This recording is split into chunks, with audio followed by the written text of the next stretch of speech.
Thousand Petals is the debut full length from Auralayer. This is a South Carolina based trio who create a sort of amalgamation of what they call power doom, which I guess I would consider it stoner rock, alternative rock, doom metal, and a couple of other things. It's a pretty interesting band who there's a little bit of like a grunge era touch, but what I mean is like stoner rock of the grunge era, and there's a lot of crossover there. It's kind of an interesting thought in terms of getting this very early '90s feeling from this band that I don't know how well they, if they really intended to sort of be this like not necessarily sounding like Trouble as they switched into um, like a stoner rock feeling, but a little bit of like Fu Manchu of that era a little bit later, and certainly a little bit of the Sword and Baroness in terms of modern songwriting.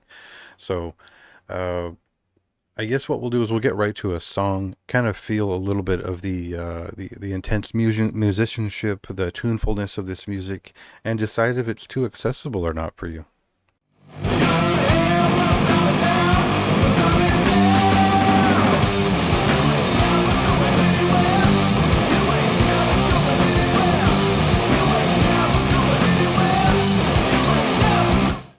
Now, it's a funny thought to sit there and listen to this sort of doom rock record and its sort of unique modern sound and how that lines up with all these things and all these references that are old and new, and think, is this too accessible? I mean, that might sound dumb to some people, but, there is something to be said for a lot of modern stoner music leading a lot of people directly into what is clearly what feels like an industry plant for an alternative rock band that couldn't have succeeded otherwise. So there are a lot of examples which I won't get into in that style. They've made themselves obvious over the years, but this band, they're so rooted in a very classic, almost Sabbath groove in a lot of ways that you kind of overlook the alternative rock influences from the like maybe the late '90s and the early 2000s, and it their sound pushes me back to, again, like the Fu Manchu, and uh, clearly they've been influenced by Baroness. The album has been recorded by the fellow who did from Kailisa, who did a lot of early Baroness production, and that isn't quite what this sounds like. I did mention the Sword earlier, and if you're familiar with the album Age of Winters, there's definitely that feeling of tautness, aggression, a little bit of like the Mastodon-esque movement in a lot of the faster pieces, but there's still like a little bit of the fuzzier, stony, doom rock feeling of it. So, you know, if you could call this progressive, grungy, stoner, doom rock, all that, I don't think that genre is really what's going to keep you listening to this band. And really what it is these songs are memorable. They're very well written. They're tightly performed. These guys are actually quite good musicians, and you can feel it from the first song as it fires off.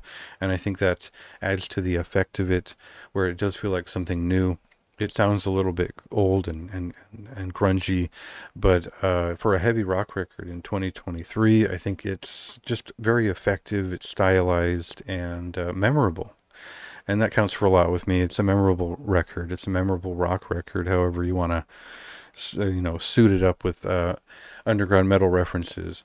But that was kind of the thing, is I really enjoyed listening to this record. It is a little bit higher recommendation than I intended to give, just because I was a little bit self-conscious about recommending an alternative rock influenced record to people, but none of that matters when it's good music and when it seems to come from a fairly earnest place with an interesting theme. So align your chakras accordingly, right? So go ahead and read more about the specifics of my thoughts and references in the review, and mostly just figuring out what it is I'm listening to, and go listen to the album. It's streaming now by some premiere, I'm sure, and it'll release tomorrow.